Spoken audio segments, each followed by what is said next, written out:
하고 앞부분을 제가 하고 뒷부분은 외부 전문가를 모셔서 이렇게 하는 정도로 하겠습니다. 우리 경제 모습 다시 한번 우리 정리하면은요. 2008년 글로벌 금융위기에 쭉 떨어지다가 코로나가 발생해서 사상 최저금리, 돈을 가장 많이 풀었고 재정을 막 쓰니까 좋아졌는데 여기서 물가 코로나 후유증 요것 때문에 물가가 많이 올라가고 패권 전쟁, 우크라이나 전쟁 이것 때문에 물가가 많이 올라가서 금리가 올라갔죠. 물가와 금리 같이 올라가니까 큰일 났다. 그래서 금리를 올려서 물가를 낮추면서 작년 상반기를 저점으로 해서 조금씩 낮이다가 요 보라색이 현재 우리가 보고 있는 경제 지표입니다. 그런데 이중 경제라는 용어를 많이 쓰셨는데 대기업, 수출 기업은 그런 대로 괜찮았고 내수 기업, 서민 경제는 완전히 추락하고 있는 이런 상황인데 우리 한번 보셔야 되는 게 이 2% 성장이라는 게 굉장히 중요합니다. 어느 나라도 내년하고 후년 성장률 물어보면 다 2% 수준이라는 얘기를 하죠. 그건 잘 모른다는 얘기예요. 근데 우리나라 같은 경우는 뒤에 나오겠지만 작년이 1.4 역사적인 저점이었고요. 올해는 2.56 된다고 하는데 요거 꼬랑지 다 내리고 있습니다. 그래서 2.34 정도로 끝날 것 같아요. 그것도 순수히 반도체 효과에 의한 거고요. 앞으로는 과연 이럴 것이냐 하는데 올 여름 폭염을 지나면서부터 우리가 봐도 이 기울기가요. 제가 이 그림을 지난번에 보여줬는데 그때는 약간 옆으로 가다가 조금 더 내려오고 있고요. 이게 이제 제가 11월에 똑같이 감각을 얘기하면 좀 더 내려올 가능성이 11, 12월 되면은 있다. 그리고 거기에는 반도체 가격이 굉장히 중요한 역할을 합니다. 우리 성장률을 길게 놓고 보게 되면 62년 1차 경제개발 5개년 시작한다. 우리나라 성장률이 이렇게 생겼어요. 연도별로 보시면 여기 73년도에 14.5까지 갔었어요. 정말 대단했던 나라죠. 그 쭉 오다가 이게 작년도 1.4인데요. 1.4를 기록했던 거 우리가 뭐 하는데 여러분들이 국정감사를 뭐 할 때 날짜를 분명히 좀 찍어주시면 80년 5.18 민주화운동이라고 하지만 경제적으로는 2차 오일 쇼크입니다. 2차 오일 쇼크고요. 두 번째가 IMF 여러분 아시다시피 IMF. 세 번째가 글로벌 금융위기. 이때도 마이너스까지는 안 갔고요. 그 다음에 코로나 이렇게 해갖고서 4번 있었던 거고요. 요 기간 중에 우리가 처음으로 작년도에 일본보다 성장률이 낮아졌고 잠재 성장률은 미국보다도 한국이 더 낮아졌다. 이게 이제 우리의 구조적인 어떤 문제를 다시 한번 정리하는 겁니다. 어제 심심해서 보다가 작년 11월 달에 보여드렸거든요. 이게 이제 투자하시는 분들의 마음이 이렇게 바뀌어요. 주식 투자한다 아니면 부동산 투자하는 사람은 안도에서 이제 좋은 생각하고 막 사서 흥분했다가 희열 단계에 왔다가 이거 아닌 것 같은데 하지만 다시 한번 잘해보자 이렇게 얘기하는 게 지금 현재 정부가 그러는 것 같아요. 다시 한번 잘해보자 하는데 한쪽에서는 에이 택도 없어 불안해 이런 것들이 나눠지고 아마 이 사이 어디에서 현 집권부는 있는 것 같습니다. 좀 더 시간이 지나면 두려울 겁니다. 일부 두려움까지 간 데가 있죠. 그다음 절망하고 포기 이런 심리의 단계를 거치는데 지금 용산에 계신 분들은 여기 있는 것 같고 광화문에 있는 보수 언론사들 여기서 일로 넘어가는 이런 단계가 아닐까. 그래서 이런 것을 머루의 순간이라고 하더라고요. 메카시가 1954년도에 그 했을 때 어제 어떤 컬럼에서 봤는데요. 지금 잘 보시면은 대통령이 뭘 잘해라 말아라 얘기를 안 해요. 이제는 대통령이 아니라 여사님이 잘해야 된다라고서 이제 다 바뀌어 갖고서 조선일보의 3대 컬럼니스트잖아요. 김대중, 박근혜 등 남편이 있었던 바이든 재선 멈추고 질 바이든 여사도 떠올랐다. 내조를 이 컬럼 제목이 내조를 잘해야 되고요. 박정원 논설실장도 박정원도 김 여사는 이런 반박을 잡으면 이거 토요일 날 나왔죠. X 팔린다는데 X가 뭔지는 모르겠어요. 여러분 마음에 X가 뭐죠? 예, 맞습니다. 이게 조선일보 컬럼에 나왔다는 얘기죠. 일반 사설이 아니라 컬럼으로 나왔고요. 어제는 또 지난주 월요일로 양상훈이 김 여사만이 할 수 있는 일이다. 그래서 이 얘기는 보수 언론이 굉장히 두려워하니까 기존의 상황을 깨는 이런 이걸 머루의 순간이라고 하더라고요. 참조하시면 바랍니다. 재미있으라고 한번 해봤는데요. 아마 이제 좀 지나면은 이쪽으로 넘어오게 되면 나라 개판될 것 같다.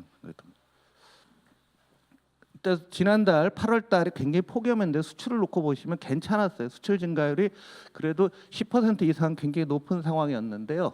일평균 하루에 얼마씩 하느냐가 중요한데 일평균 수출이 뭐 늘었네 많이 뭘 하고 있지만은 2012년 수준에서 뭐 별로 올라간 게 없습니다.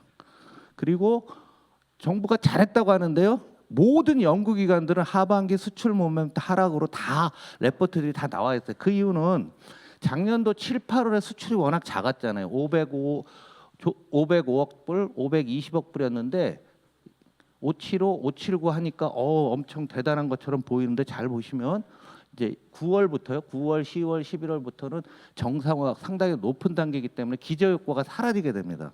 그러면 지금 우리 경제는 내수는 맛이 가고 있는데 수출 하나로 버티고 있고 그 수출마저도 반도체 이게 반도체 수출 증가율이거든요. 반도체에 의존하고 있었는데 반도체 가격이 떨어지면 맛이 간다라는 결론이 나오는 겁니다.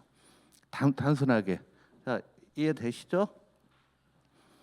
이렇게 되는 거죠. 그럼 여기서 늘어난 이유는 뭐냐? 반도체 가격이 올랐기 때문에 가격 효과라는 거예요. 그래서 여기서 반도체가 이렇게 좋으니까. 근데 문제가 지금 반도체에 대해서 문제가 생겼습니다. AI 우리 반도체 항상 잘 되고 AI 잘 된다 막 이런 얘기를 했지만은 지금 반도체하고 자동차가 이렇게 좋다가 자동차가 이렇게 꺾이고 있어요. 자동차가. 근데 과거보다는 레벨이 높기는 하지만 이 자동차가 꺾이고 있는데 여기서 중요한 관점이 있어요. 지금까지 자동차는 내연기관 자동차였고요. 지금부터 현대차, 기아차가 하겠다는 것은 NEV예요. 전기차 이런 거 수출한다고 하는데 미국 시장 한번 붙어보자는 건데 지금부터 쉽지 않을 것 같습니다. 뭐 이런 상황입니다.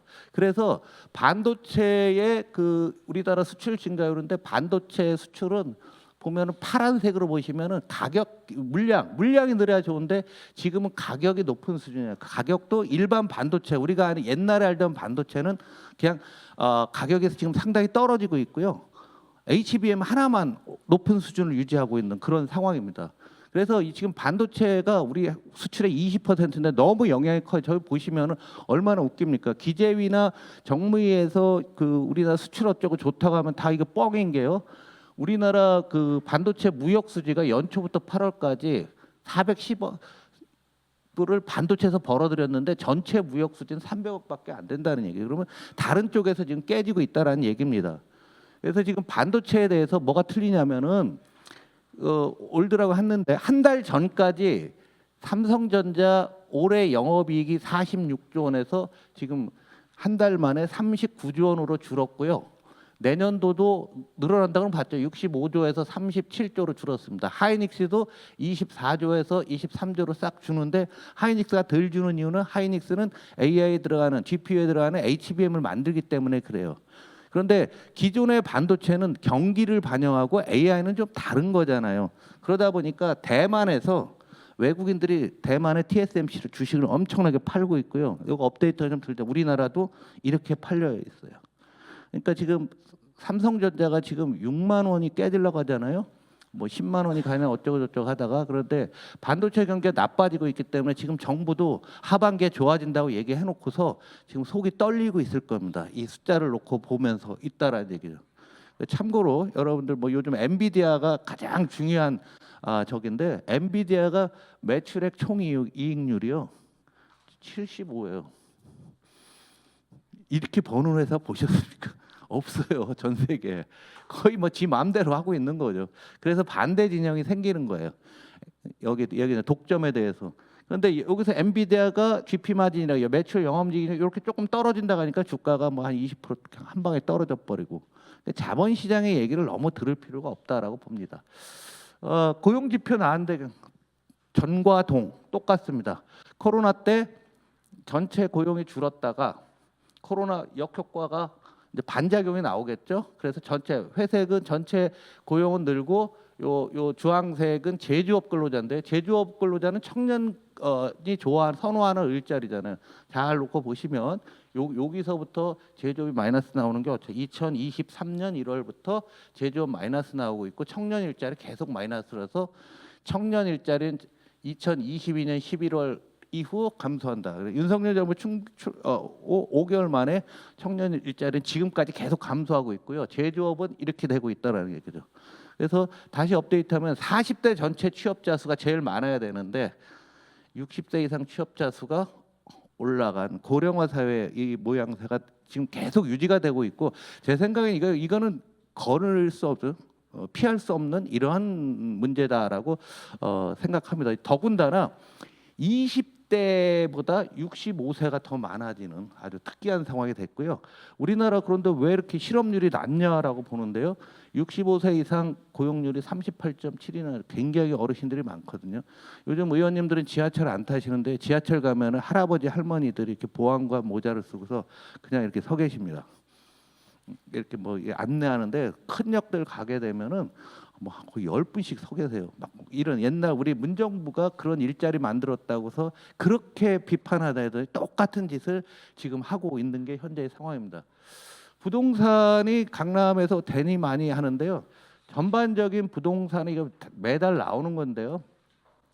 공급 문제에서 인허가 전혀 변동이 없습니다. 이게 이제 분홍색은 10년 평균이고요. 작년도는 연말에 좀 올랐는데 작년보다도 인허가는 더 낮은 상태고 월별 착공도 놓고 보시면 뭐 작년과 큰 저희가 없고 분양도 뭐 왔다 갔다 하는 거고 입주는 또 이런 상황이 들어서 공급 부족이 계속되고 있는데 결국 어떤 금융의 문제인 것 같아요. 제가 요즘 딴 데 가서 이렇게 얘기합니다. 뭐 여기 강남 사시는 분 많이 계시겠지만 강남 부동산은 부동산이 아니라 일종의 투자 상품이다. 금리와 레버리지, 부채에 의한 투자 상품이 저걸 집으로 볼 수 있냐? 평당 1억이 넘는데 싸다고 사고 뭐 하는데요. 지금 뉴욕, 싱가포르보다 비싸지고 있어요 지금. 뉴욕 그거 사야 된다는 사람한테 물어보세요. 그럼 뉴욕에 있는 집값보다 우리 강남 집값이 더 비싸야 되냐? 한 번만 물어보세요 주변에. 여기 강남 사시는 분들한테 정말 죄송합니다. 전 도봉구 살아요. 노도강. 그런 데는 평당 1,000만 원도 안 합니다 지금. 그런데 서울 시내에서 10배 차이가 난다. 이게 맞냐 얘기죠. 그래서 이게 헛짓거리한 게 이제 우리 금융권. 그래서 금융감독원 설립 이래 처음으로 금융감독원장이 내가 잘못했다고 사과를 했잖아요. 추석 전에 기억나십니까? 이 사람들은 아래 위로 가다 놓을 수 있다고 생각했어요. 올라가면은 금융시장을 자기네가 견제해서 누르고 밑으로 떨어지면은 받치고 이렇게 해서 시간을 끌면서 PF 문제 해결하고 한다고 생각했는데 금융은 위로 아래로 논다고 되는 거 아니에요. 항상 오버했다가 밑으로 언더갔다고 이 변동성이 심해지는 거지. 그걸 정책으로 막을 수 있다? 웃기는 얘기죠. 어찌 됐건 지금의 부동산이 나오면서 가장 큰 문제 우리가 성장 잠재력을 또 까먹는다는 거예요. 그렇게 부동산으로 돈이 과도하게 몰리니까 이런 제조업이나 이런 데로 돈이 갈 수가 없는 뭐 그런 상황이 되고 있는 거죠. 그래서 계속 말씀드리지만은 완만하게 가랑비에 옷 젖듯이 나빠지는 과정에 이런 지표가 있다라는 걸 말씀을 드리고요. 그다음에 이슈 이제 오늘도 뭐 저 플랫폼 공정화법이 별의별 얘기들이 다 나오고 있는데. 지금 이 법이 굉장히 큰 법이거든요. 그리고 우리 민주당의 주요 지지 기반인 소상공인과 관련됐기 때문에 굉장히 적극적으로 하셔야 될 것 같고요. 장기적으로는 중국의 알리테무 시인을 막아야 된다라는 생각이 있기 때문에 굉장히 큰 그림으로 보여야 되는 그러한 정책들인 것 같습니다. 지금 나온 거는 정책도 아니에요. 너무 약합니다. 약하다 보니까 뭐 알고리즘을 어쩌고 저쩌고 이런 거 한다는 거죠. 뭐 이런 거 하면서 이런 거를 규제를 한다 하는데 뭔지 잘 모르시잖아요. 저도 잘 몰라요. 우리 뭐 온라인 쇼핑 잘 아니까. 그런데 이 부분에 있어서 사례가 있잖아요. 쿠팡이 100등 밖에 있던 건데 지네가 뭐 리뷰를 직원들이 리뷰하고 아까 얘기해서 뭐 앞에 나오게 하니까 바로 1등 온대. 근데 이게 규제가 돼야 되는 게 이게 품목을 한번 보세요. 이 조작한 게 물, 과자, 밥 정리함, 시리얼, 종이컵 이게 얼마나 무서운 일인지 아십니까? 이런 거를 대기업이 이렇게 하고 있다라는 거죠. 굉장히 말도 안 되는 일들이 우리 사회에서는 지금도 계속 진행되고 있고 얘들이 그런데 공정위에 원래 제가 이 문제에 관심이 많아서 계속 봤는데 공정위에 있는 중하위급들은 이거 했으니까 쿠팡을 제재하자, 딴 데 제재하자 이런 생각이 다 있지만은 협회들의 로비가 장난 아닙니다. 그 협회에 여러분이 잘 아는 네이버, 카카오를 비롯한 얘들만 다 들어가 있기 때문에 걔들이 암암리에 뭐 상당한 많은 로비들을 하고 있어요. 그래서 지금 나와 있는 뭐 점유율 60% 이상, 이용자 1,000만 명 이상 이 기준은 상당히 많이 하향을 시켜야 될 거고, 공정위도 내놓은 거는 하향할 걸 예상해서 하지 않았을까, 저는 일단 협상용이라고 저는 좀 보고 있습니다. 이런 거고요. 그다음에 우리 중국을 까먹고 있는데요. 중국 경제는 우리나라 수출의 20%라고 생각하고 있는데요. 아닙니다. 더 됩니다. 홍콩에 5% 수출 또 있어요. 중국을 갈 때 홍콩을 갔다가 중국으로 가는 거 있잖아요. 그다음에 타이완, 대만을 통해서도 가는 게 있습니다. 대만 수출의 45%가 중국 본토로 가고 있어요. 그리고 동남아시아 경제가 중국이랑 연결이 돼 있습니다. 아세안이라고 하는 데들이. 그러면 실질적으로 보면 제가 보기에는 40~50%가 중국 경제에 연결되는데, 중국 경제가 7, 8월까지 그런 대로 잘 버티지 않겠느냐 했는데 지금 다시 떨어지고 있는 거죠. 중국의 중요성에 대해서 여러분들 너무 많이들 하고 있고 잘 알고 계신데요.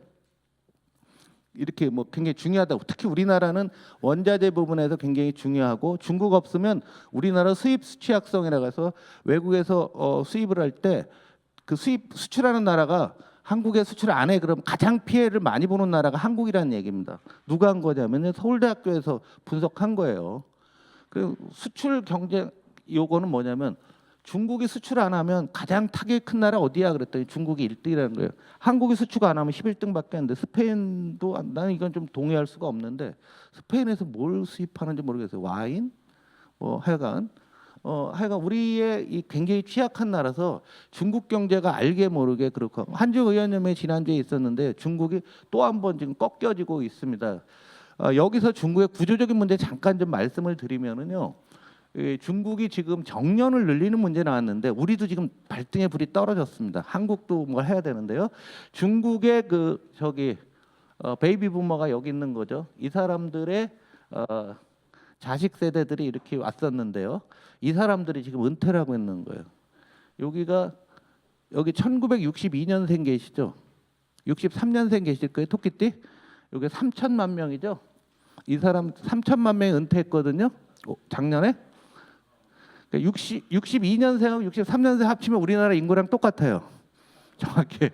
근데 이 사람들이 사회 안전망 없이 은퇴를 하고 있는 겁니다. 그러니까 중국도 미치겠는 거죠. 그래서 정년을 늘리고 있는데 그 정도로 중국의 내수가 싸늘하게 식고 있는 거죠. 그러면서 실업률이 떨어지는데, 요거 상식 아무 데나 안 가르쳐 주는 건데, 중국이 1% 성장하면 일자리가 200만 개 생긴다는 거예요. 중국의 뉴스를 보면 5%를 지키자 하는 이유가 뭐냐면 1년에 대학 졸업자가 약 1,200만 명 정도 되는 거죠. 그러면 1,200만 명이 다 취업을 하려고 하면은 6% 성장을 해야 되는데 6은 좀 무리고 5 정도는 지켜야 되겠다, 이런 생각들을 얘들이 갖고 있는 겁니다. 그래서 최소한 5%는 해야 되는 거죠. 성장을 해야 되는데, 그런데 이게 어렵다는 거예요. 지금 시진핑 주석은 머리가 빠개지고 있을 겁니다. 굉장히 어려운 그런 상태고요. 청년 실업률이요. 이래요. 작년 6월에 21.3% 발표를 중단했다가 올해 다시 나왔는데 기준을 막 바꿨어요. 기준이 뭡니까? 안 가르쳐줘요. 그런데도 17 정도 됩니다.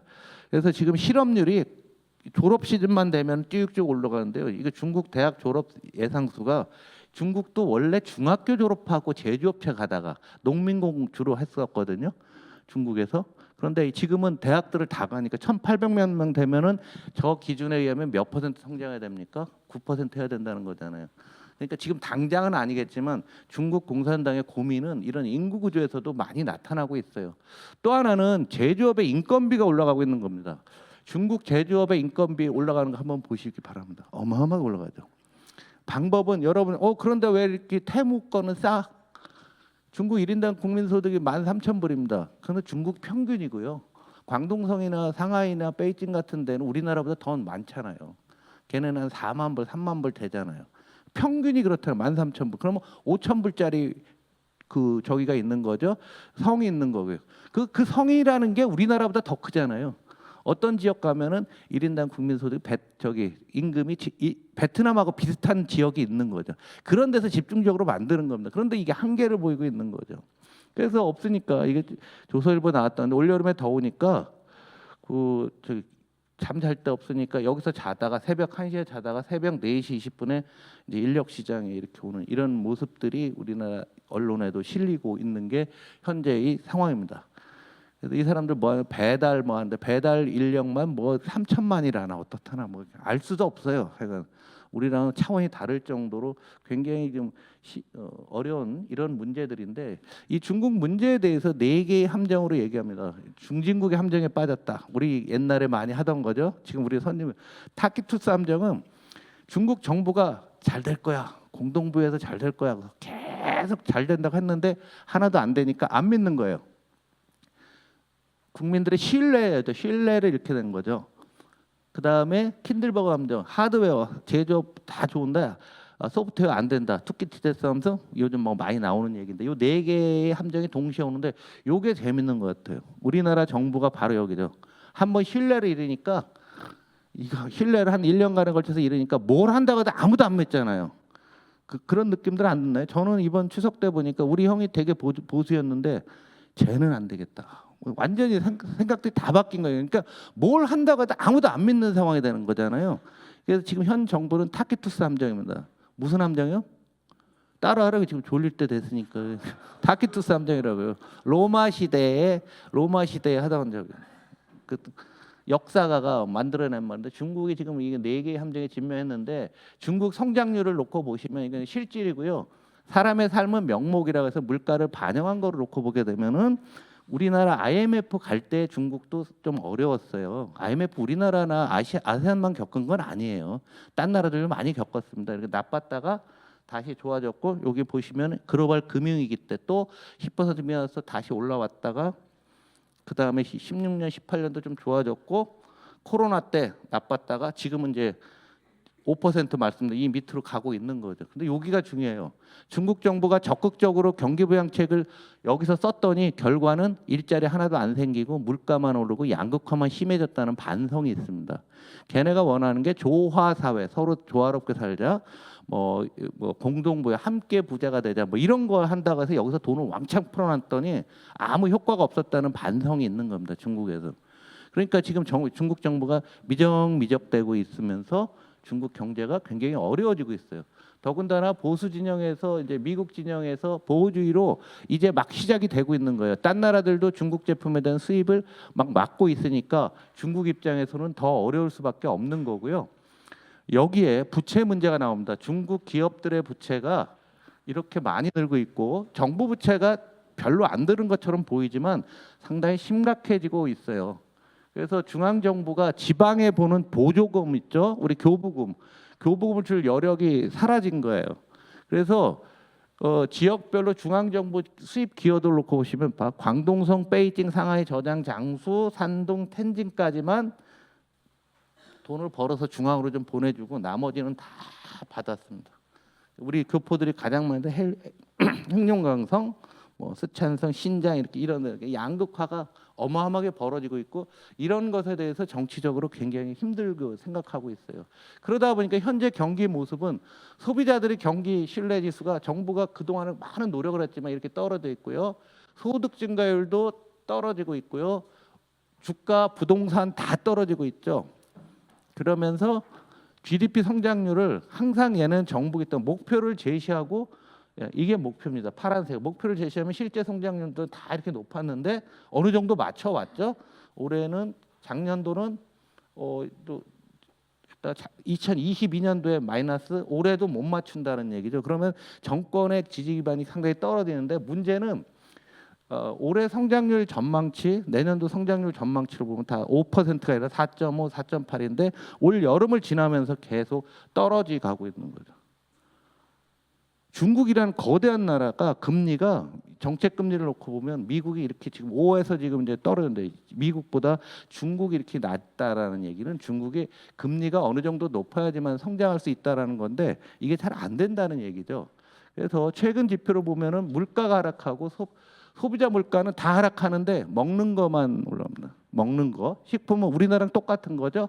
주택 가격 하락하고 있고 부동산 투자 급감하고 상업용 대출도 주는데 사람들은 무서우니까 아무도 투자 안 하고 예금은 늘고 대출은 줄이고 이게 디플레이션의 신호입니다.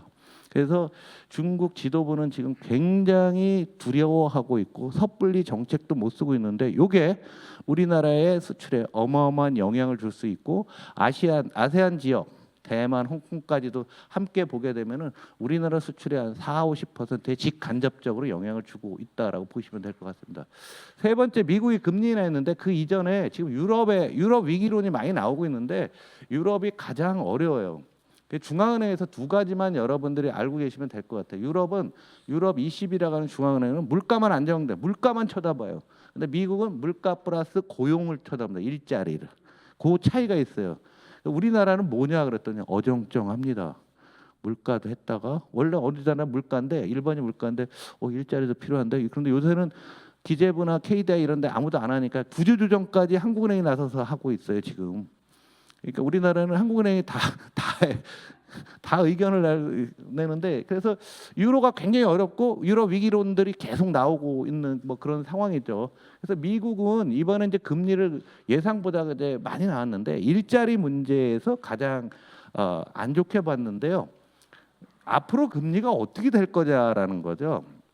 지금 4.75에서요 쭉 이렇게 떨어지는데 대충 떨어지는 거 그 사람들이 보고 있는 거예요.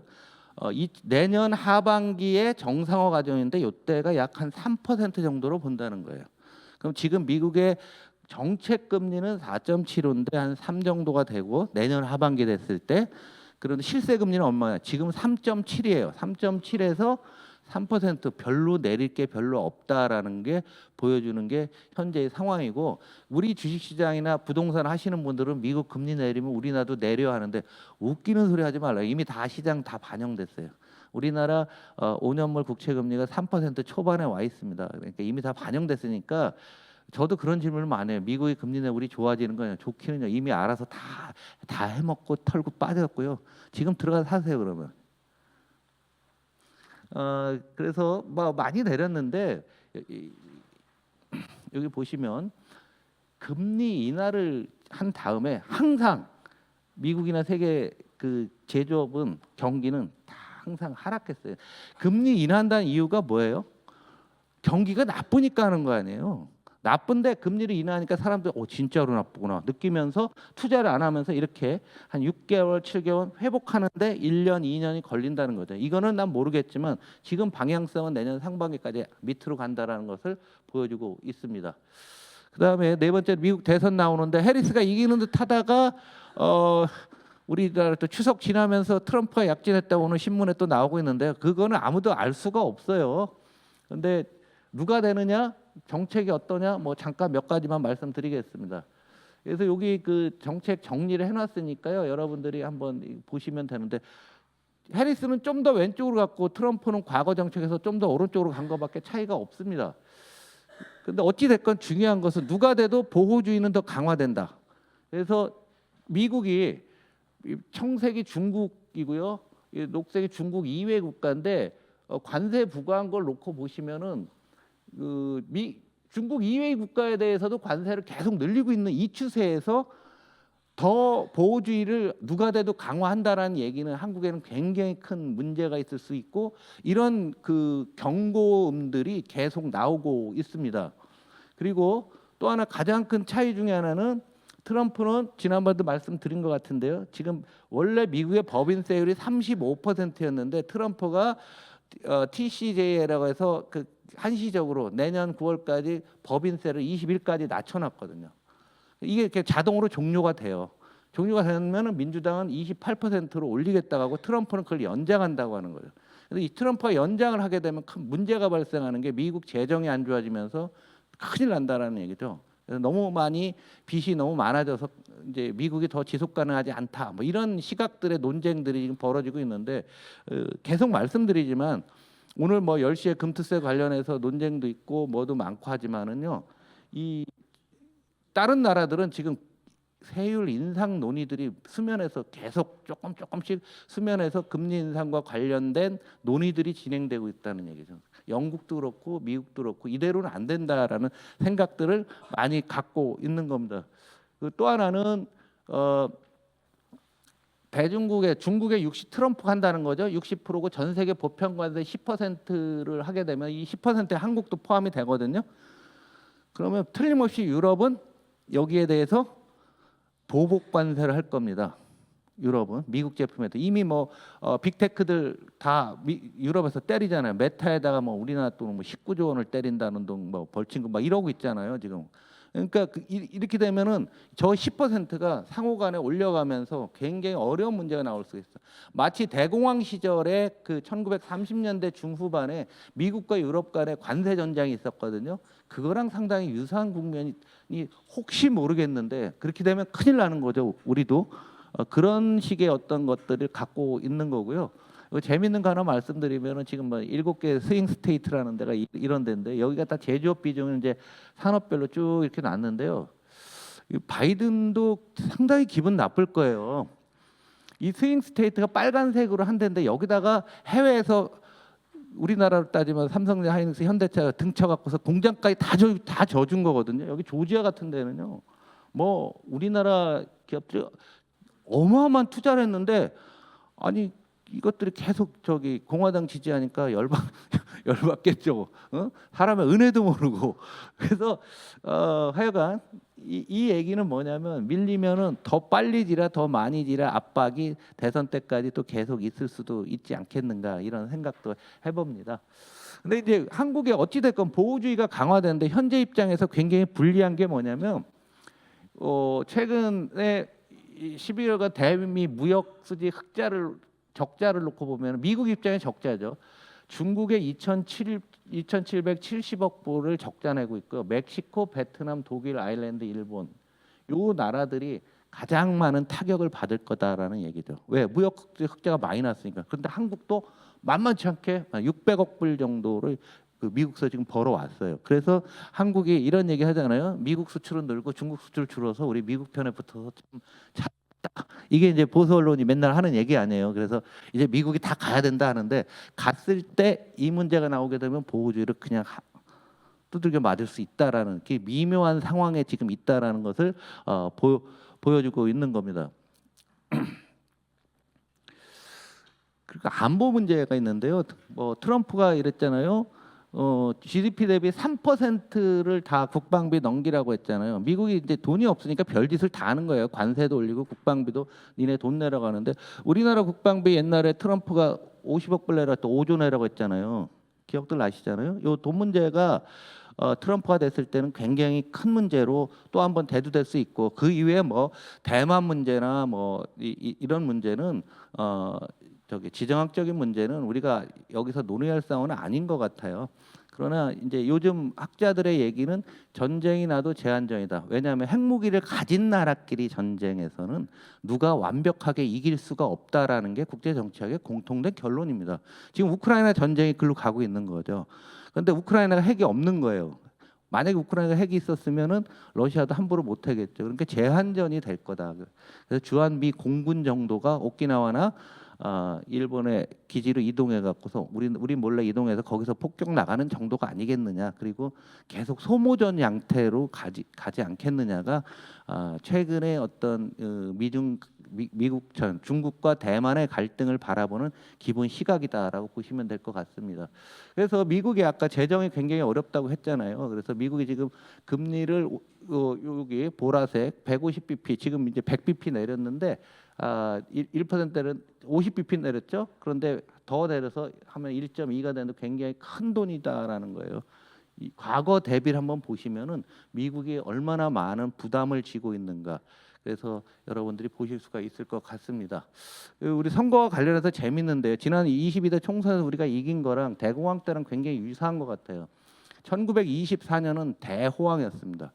광란의 20년대라고 했죠. 대호황기에 빨간색 공화당이 뭐 미국을 완전히 석권했었습니다. 이때 굉장히 석권했었는데 32년 대선에서는 대공황이 오니까 민주당이 완벽하게 다 장악을 했죠. 여기서 이제 루즈벨트 뭐 그런 국면이 되는 건데요.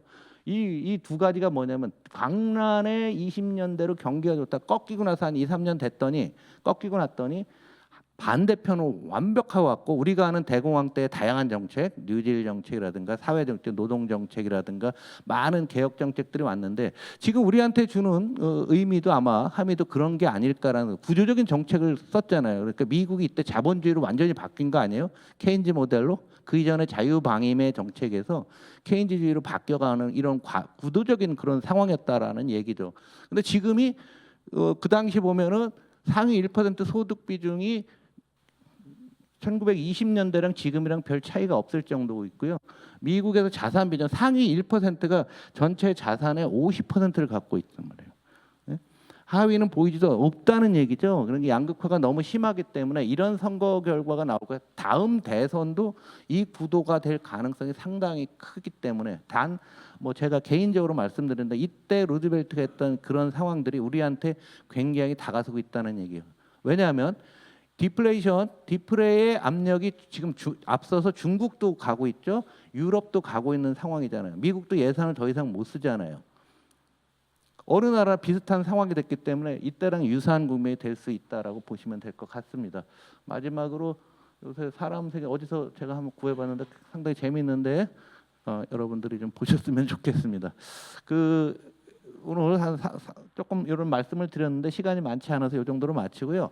오늘 소개드리신 분은요. 우리 전 세계 250개 AI 기업들, 로봇 기업에 투자하고 계신 회사의 CEO십니다. 그래서 특히 AI라든가 또 AI의 궁극적인 지향점은 로봇이거든요. 이런데 직접 투자를 했는데요. 그런 회사들의 동영상도 좀 한 번씩 보시면서 AI가 지금은 여러분들의 삶 속으로 다 들어가는 국면이잖아요. 그런 회사에 직접 투자하시는 분들이에요. 그래서 아마 우리 산업이 어떻게 바뀌고 있는가, 우리의 생각이 어떻게 잡고 있는가, 퓨처플레이 권호영 대표께서 여러분들한테 말씀드리겠습니다. 네. 네, 반갑습니다. 퓨처플레이 권호영입니다. 이렇게 아침부터 공부를 많이 하시는 모습을 보니까 한국의 미래가 밝은 것 같습니다.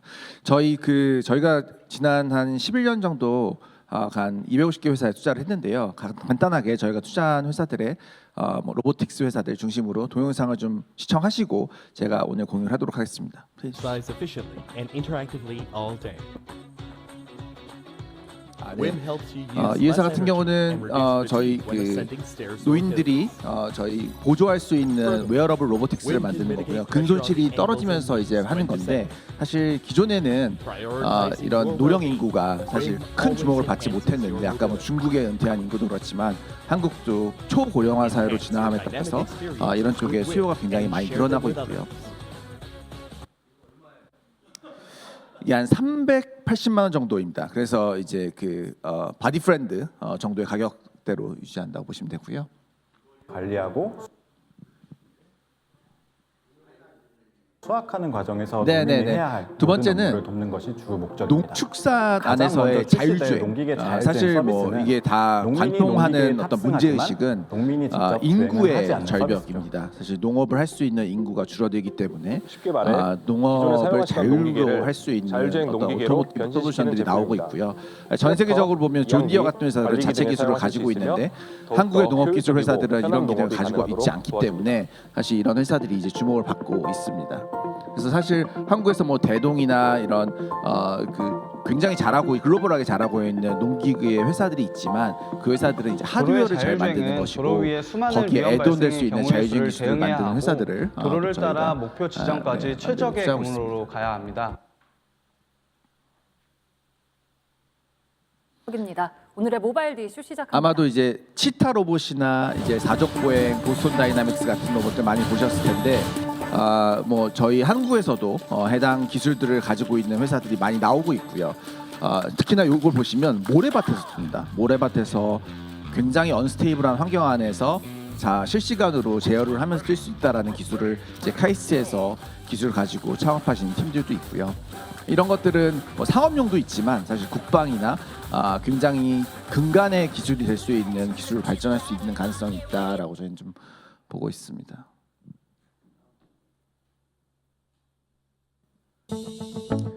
네, 뭐 아침부터 조금 이렇게 거북하실 수 있지만 이게 도축 현장입니다. 도축 현장은 굉장히 심각한데 도축 현장에서 근무하시는 분들 대부분이 50대 후반이시고요. 20, 30대 젊은 인구들이 유입이 되고 있지 않습니다. 그렇다 보니까 어쩔 수 없이 자동화가 될 수밖에 없는 환경이 되고 있다라고 보시면 될 것 같습니다.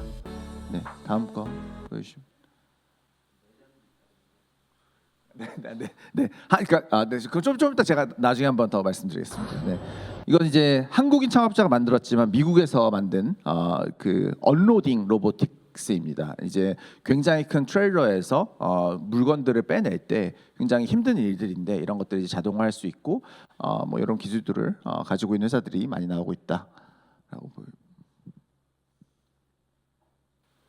네, 여기까지 제가 이제 아침이셨으니까 좀 잠 깨시라고 보여드렸고요.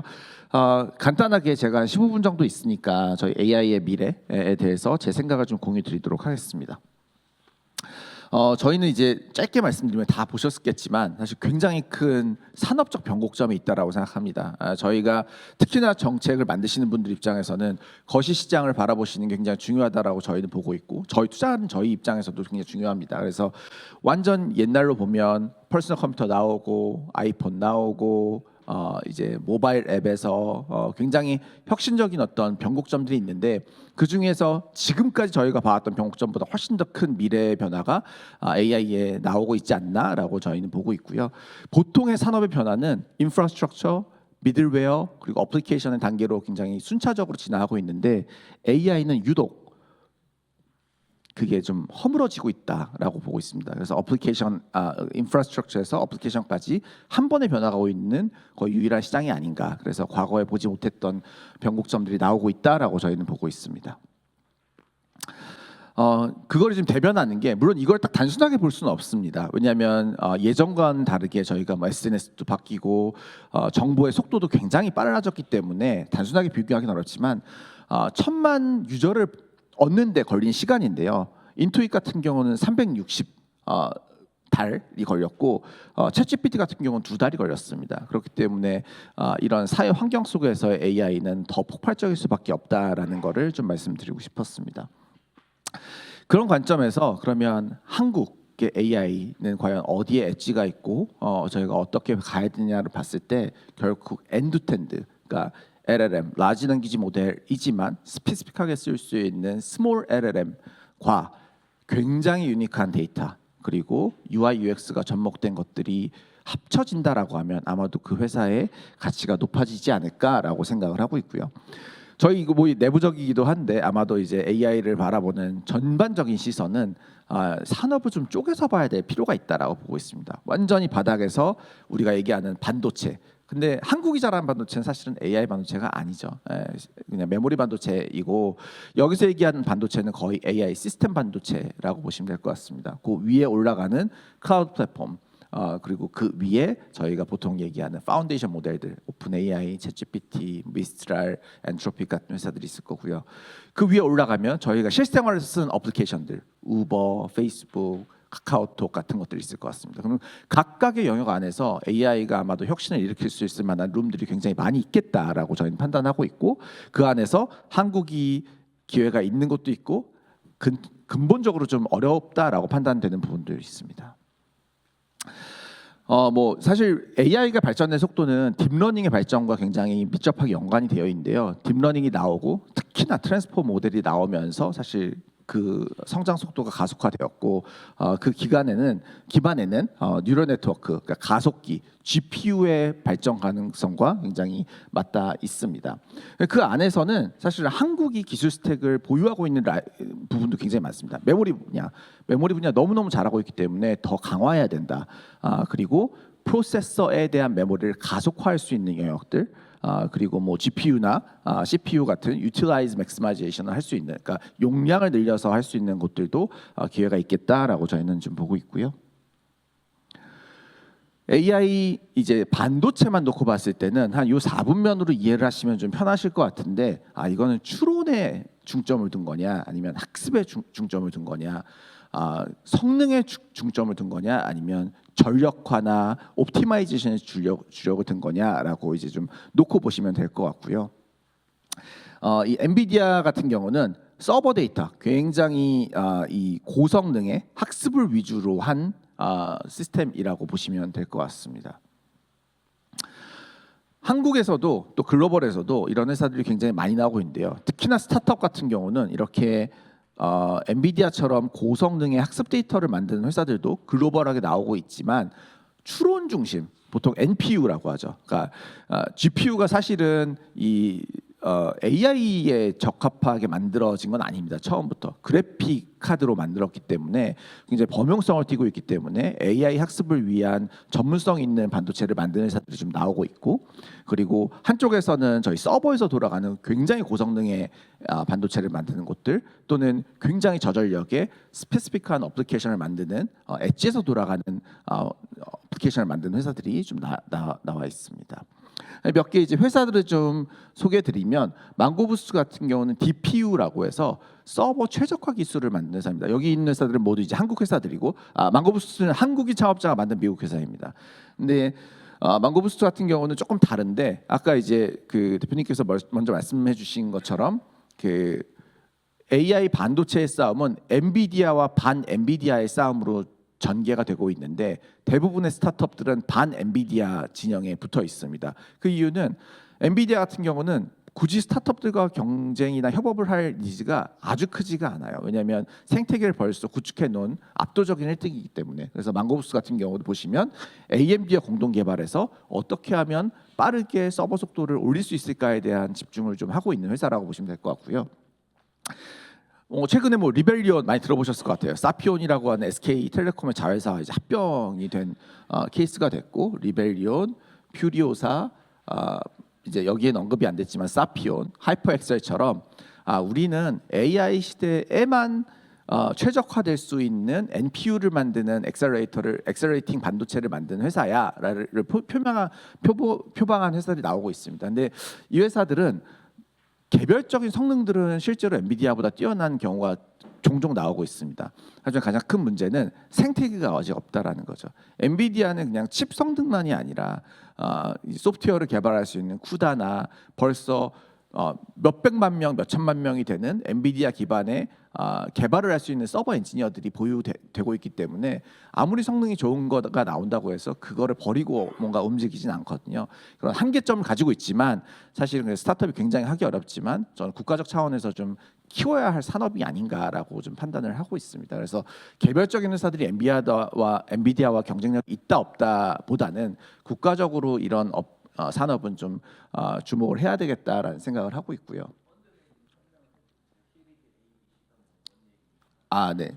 시리즈 ABC는 그냥 단계입니다. 단계이고 굉장히 초기 단계에 투자를 받은 게 뭐 시드, 시리즈 A, 시리즈 B, 시리즈 C, 프리-IPO, 상장 이런 단계라고 보시면 되고요. 한 시리즈 C, A인데 4천억 가치죠. 사실 그래서 시리즈 A, B, C보다는 회사의 기업 가치가 어느 정도가 있느냐? 그럼 A인데 4천억이면 이 회사는 상장 갈 때쯤이면 4조 정도 되겠네 정도를 이제 생각하시면 될 것 같습니다. 그래서 지금 말씀드린 회사는 굉장히 많은 펀딩을 받으면서 기업 가치 6,800억, 그리고 시드 단계에 뭐 60억을 받은 회사들로 구성이 되어 있고요. 두 번째는 이제 용 엣지 디바이스에서 쓰는 건데요. 이거는 이제 그래도 글로벌하게 좀 경쟁을 해볼 수 있는 영역 아닌가라고 생각을 하고 있습니다. 엣지 디바이스에서 얘기하는 거, 삼성전자가 보통 CES에서 발표 많이 하죠. 온 디바이스 AI를 개발하겠다. 온 디바이스라고 하는 건 저희 스마트폰입니다. 네, 스마트폰에서 최적화돼서 돌아갈 수 있는 아주 저전력의 조그만 반도체를 개발하겠다라는 거고, 그것보다 더 스페시픽하게 자율주행에 쓰일 수 있는 센서들, 로보틱스에 쓸 수 있는 센서들을 개발하겠다는 게 디벡스나 모빌리티 같은 회사들이라고 보시면 될 것 같습니다. 그리고 제가 앞서 말씀드렸다시피 한국은 메모리 강국이죠. 메모리 강국이면 메모리가 할 수 있는 것 중에 최적화를 잘할 수 있는 게 굉장히 중요합니다. HBM 덕분에 뜬 게 이제 하이닉스인데, 결국 HBM은 그 시스템 반도체를 개발하는 게 아니라 하이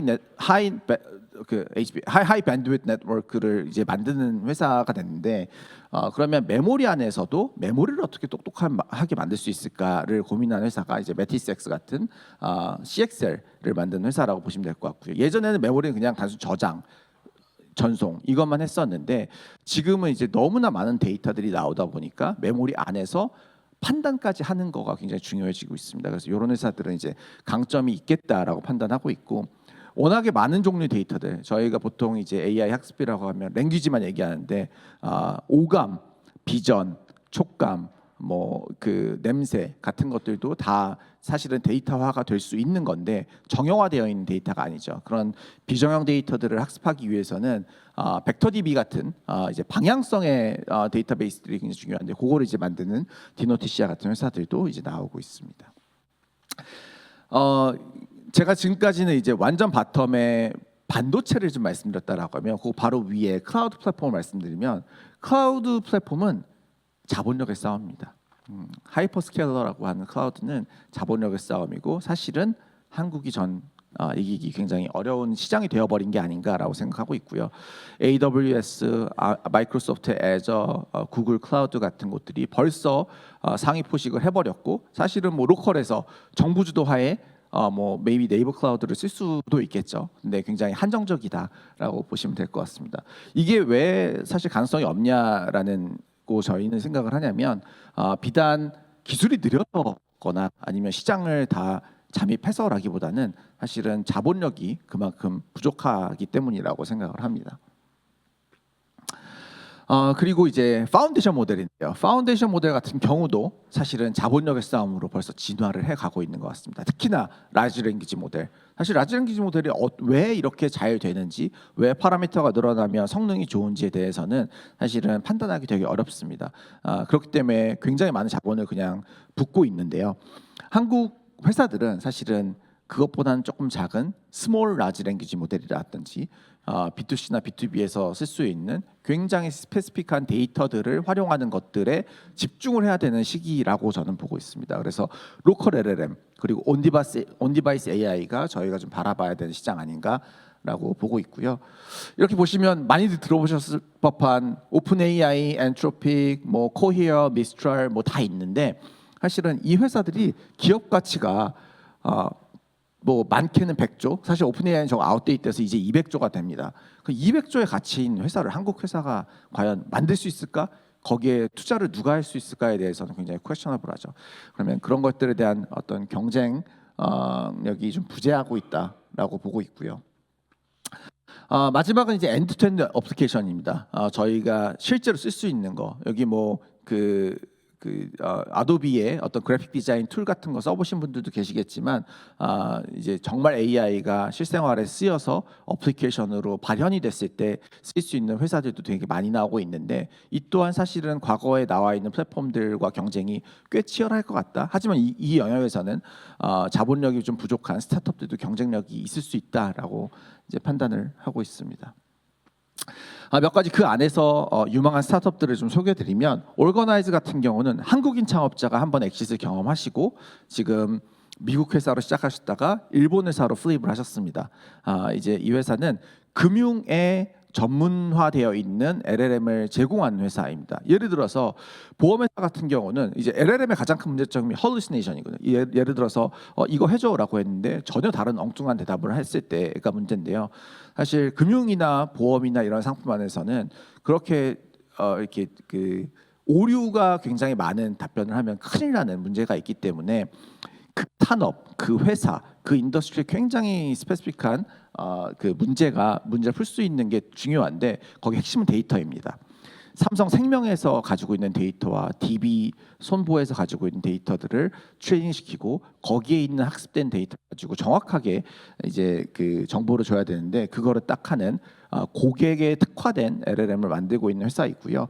가장 큰 고객들이 일본에 있습니다. 사실 한국은 이제 소프트웨어를 쓰는 속도가 좀 느리다 보니까 그래서 일본 상장을 준비하고 있는 한국인 창업자 팀이라고 보시면 될 것 같고요. 엑셀에이도 한국인 창업자가 미국에서 사업을 하고 있고, 넷플릭스 많이들 보시는데 넷플릭스의 그 번역을 AI로 해주는 회사입니다. 넷플릭스의 번역을 사실 인간지능으로 번역을 해주는 회사는 아이유노라고 하는 한국 회사가 벌써 있습니다. 이제 유니콘이고, 근데 그 회사에 이제 AI 기능을 납품하기도 하고, 그리고 넷플릭스에 직접 납품하기도 합니다. 근데 이거는 과거에 저희가 알고 있는 트랜스레이션 기능하고 굉장히 다릅니다. 왜냐하면 구어체이고 문화를 알아야 되는 거기 때문에 좀 다른 방향으로 진화를 하고 있다라고 보시면 될 것 같고요.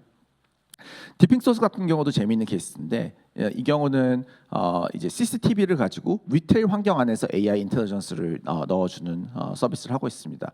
미국은 이제 그 월마트가 가지고 있는 샘스클럽에 들어가서 얼마나 유동인구가 있는지, 어떤 사람이 어떤 물품을 사고 있는지, 이 매대에 무엇을 전시했을 때 가장 효율이 높은지를 하고 있고, 국내에서는 이제 CU에 도입이 되기로 이제 결정이 났습니다.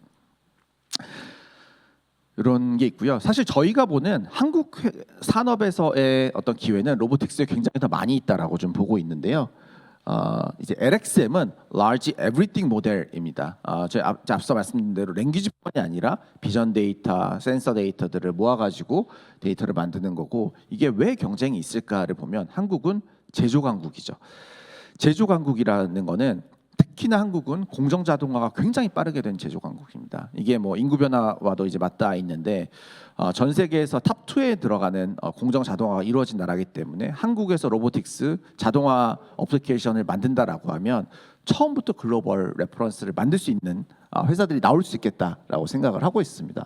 그래서 이것도 뭐 산업용 로봇, 범용 로봇, 휴머노이드 굉장히 다양한 회사들이 많이 나오고 있고, 앞서 말씀드린 회사와는 좀 별개로 글로벌한 코베넌트라고, 여기는 이제 오픈 AI 팀이 나와서 로보틱스에도 파운데이션 모델이 필요해 같은 것들을 이제 만드는 회사가 있고요. 근데 금액을 보시면 뭐 누적 펀드레이징이 2,500억이 넘습니다. 한국에서 이제 2,500억 넘는 회사가 되려면 이제 상장사가 되기까지가 아니면 힘든데, 이런 이제 한계가 있지만 이런 회사들이 나오고 있고요. 그리고 컨트롤 로보틱스라고 제가 아까 말씀드린 이제 박스를 언로딩하는 로보틱스인데, AI만으로 풀기 어려운 부분들이 있습니다. 그런 것들을 텔레메트릭을 통해서 이제 원격으로 제어하는 것들을 하는 회사들이 있고요. 여기 이제 저희가 함께 투자를 했었고, 그리고 스킬드 AI라고 해서 여기는 이제 카네기 멜론 유니버시티의 그 교수 두 분이 창업을 했는데, 창업하자마자 거의 뭐 1조 밸류를 받았습니다. 1조 5천억 밸류를 받았죠. 시리즈 A에 3천억 이상을 펀드레이징을 했고요. 여기 또한 이제 로봇 파운데이션 모델을 만드는 회사라고 보시면 될 것 같습니다. 피지컬 인텔리전스 또한 이제 파운데이션 로보틱스의 파운데이션 모델을 만드는 회사이고요.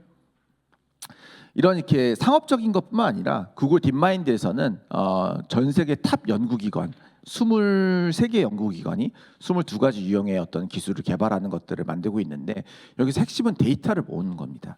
아직까지 로보틱스의 한계는 데이터가 정형화되어 있지 않다라는 가장 큰 문제이기 때문에 데이터를 모으는 팀들이 아마 이 시장에 위너가 될 확률이 높다라고 저희는 판단을 하고 있고요.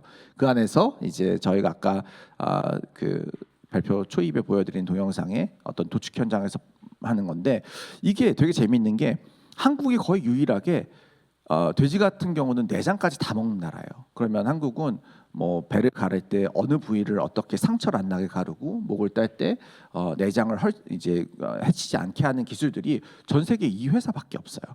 그러면 글로벌 경쟁력이 생기는 거죠. 근데 코셔라고 해서 이슬람 나라로 가면은 이제 그들만의 문화로 축산도 키워야 되고 잡을 때도 그렇게 해야 됩니다. 그런 것들 또한 자동화시킬 수 있는 경쟁력이 쌓여가는 거죠. 그러면 이런 회사들은 이제 글로벌 경쟁력이 있을 수 있겠다라는 판단을 하고 있고요.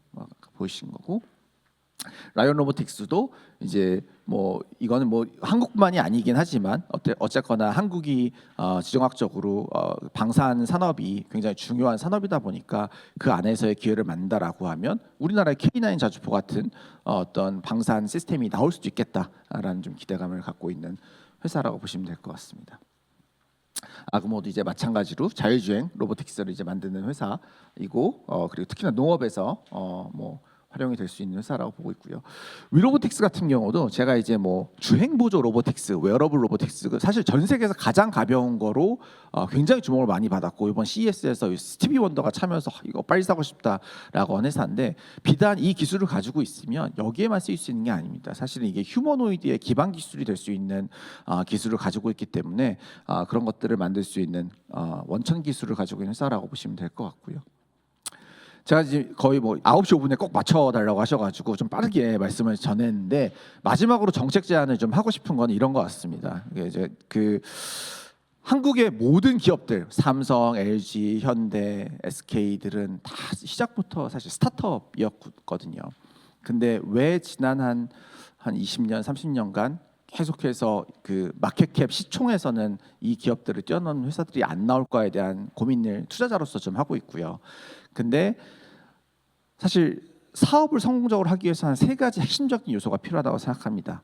훌륭한 창업자, 그리고 그들이 가지고 있는 기술, 그리고 사업을 만들 수 있는 시장 환경, 그리고 캐피탈인데 저희는 창업자들은 저는 글로벌 탑너치의 창업자들이 준비가 되어 있다라고 판단하고 있습니다. 시장 또한 그들 수준에서는 바텀업으로 계속해서 해외 진출하고 만들어내 나가고 있고 도전하고 있습니다. 하지만 자본이 아직 준비가 되어 있나? 한국이란 시장은 해외 자본한테 프렌들리한가? 이게 과연 보호만 한다고 해서 이게 될 것인가에 대한 메타인지가 좀 필요한 시기가 아닌가라는 생각을 하고 있고요. 글로벌하게 투자자들을 봤을 때 한국 코스피 코스닥 지수에 투자할 이유가 무엇일까? 왜 나스닥에 하지 않고 여기 해야 되는가에 대한 고민은 할 때가 되지 않았나? 우리나라 이제 선진국 되어 가고 있잖아요. 선진국이고. 근데 그런 고민들을 좀 한번 저희 그 정책을 만들어 주신 분들이 한번 해주셨으면 좋겠다라는 거고요. 바텀라인 입장에서는 좀 현실적으로 보면 R&D랑 스타트업을 보존하는 예산은 좀 깎지 않고 증액해 주셨으면 좋겠다라는 말씀을 좀 드리고 싶습니다. 그런 기반 환경이 되어야 사실은 기초 체력이 되고 그리고 해외 나가서도 경쟁력 있는 것들을 만들어낼 수 있는 환경 만들 수 있지 않을까입니다. 아침 시간에 말씀 들어주셔서 감사합니다. 감사합니다.